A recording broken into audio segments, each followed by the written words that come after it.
Cette vidéo vous montre comment rédiger et utiliser un tableau d'avancement.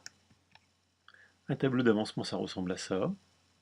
La réaction chimique intéressante, un état initial, c'est-à-dire un état avant qu'il y ait la réaction chimique, un état intermédiaire, pendant la réaction chimique, un état final, lorsque la réaction chimique est terminée.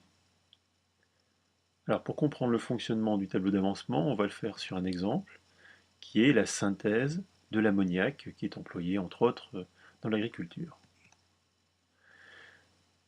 Une question qu'on pourrait se poser par exemple serait la suivante. Que peut-on obtenir si on fait réagir 30 litres de diazote et 20 litres de dihydrogène?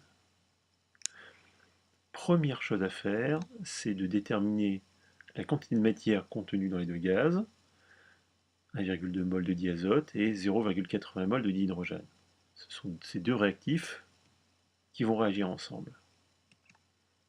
On trace ensuite son tableau d'avancement, et ces quantités qu'on vient de calculer, on les met à l'état initial. 1,2 mol de diazote, 0,8 mol de dihydrogène. La réaction n'a pas eu lieu, il y a donc 0 mol de NH3. Pour écrire l'état intermédiaire, on prend la quantité initiale, alors pour le diazote c'est 1,2 mol, auquel on va retrancher, avec un moins donc, une quantité de matière qui est égale à ce qu'on appelle l'avancement. L'avancement dépend des coefficients qui se trouvent dans l'équation bilan. Ainsi, dans l'équation bilan, on voit que devant le N2, il y a un 1, et bien ça fait 1,2 moins x.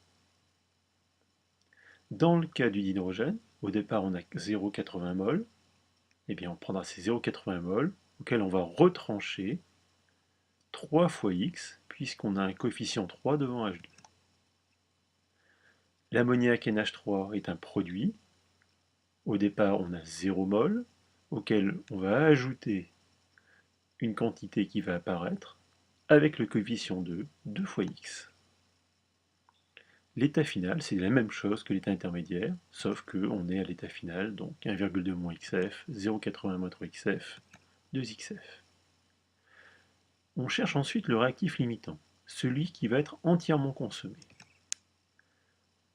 S'il est entièrement consommé, ça veut dire qu'à l'état final, on pourra écrire que, puisque ici c'est le dihydrogène, 0,80 moins 3xf égale 0.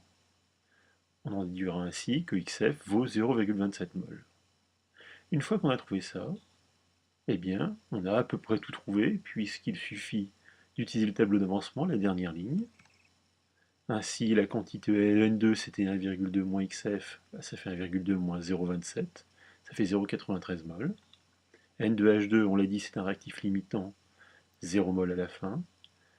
Quant à la quantité d'ammoniac finale, 2xf dans le tableau, ça fait 2 fois 0,27, 0,54 mol.